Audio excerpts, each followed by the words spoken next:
First, our income. And let's just be clear, this is not a typical paycheck for us. My husband is a public school teacher and the breadwinner for our family, so we definitely don't have it like this.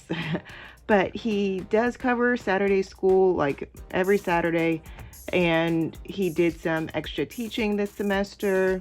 So his check right here includes that. Plus his side hustle as a math curriculum writer. He finished up a project, so that's his side income. And surprise, surprise, sort of, but not really, I guess. I got a part-time job, and so this is my first paycheck. I started on the tail end of their pay period, so that's why it's so low, which it's actually going to be kind of low anyway.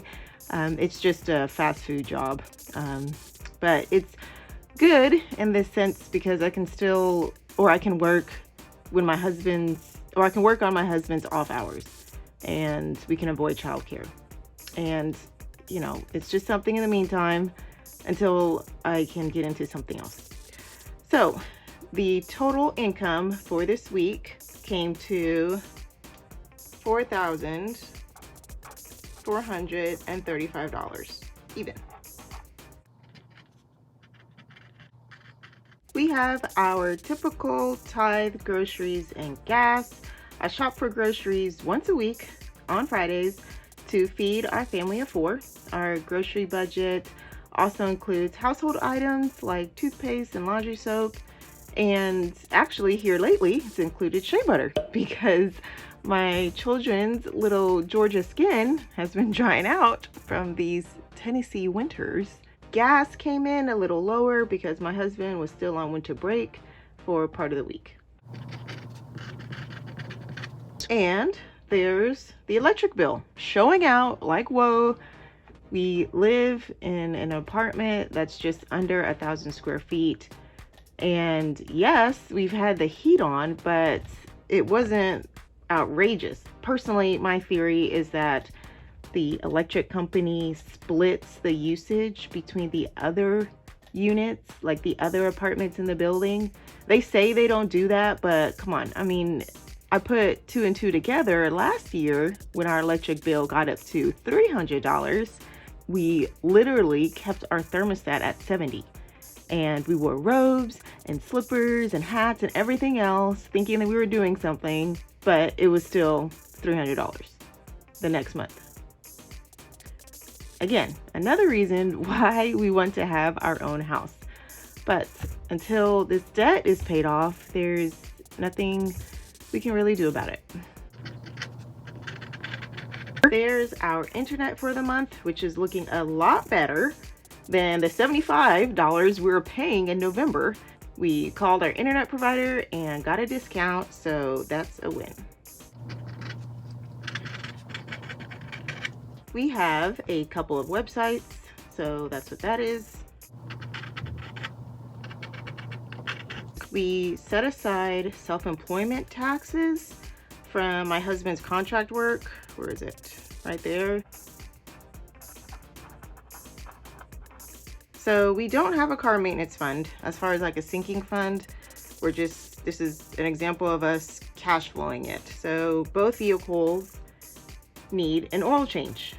We have a 05 van and a 2011 SUV. I'm also going to ask for a tire rotation too. So hopefully this 180 will cover it.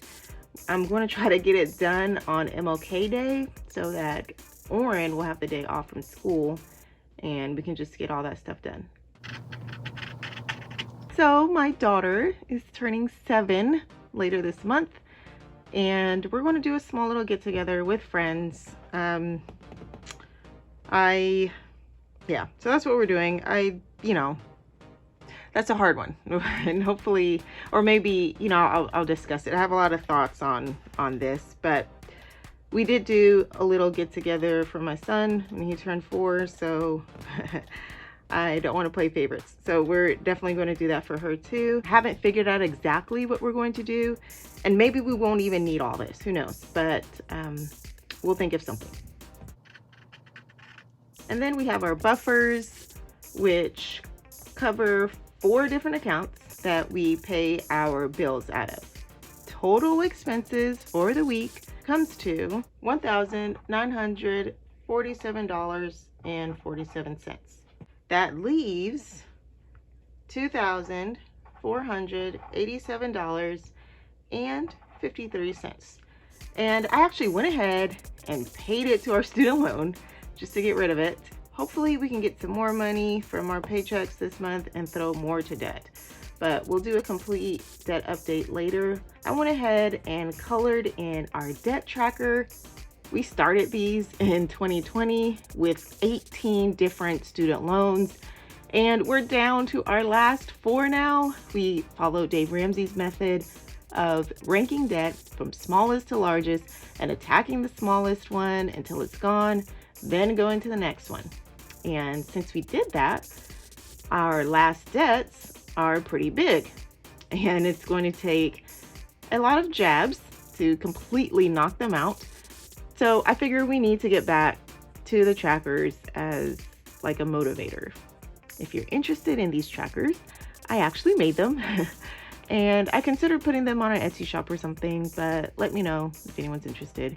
We said that we were dancing every time we paid off a loan too, so we'll get back into that too. As always, wherever you are in your debt-free journey, keep at it.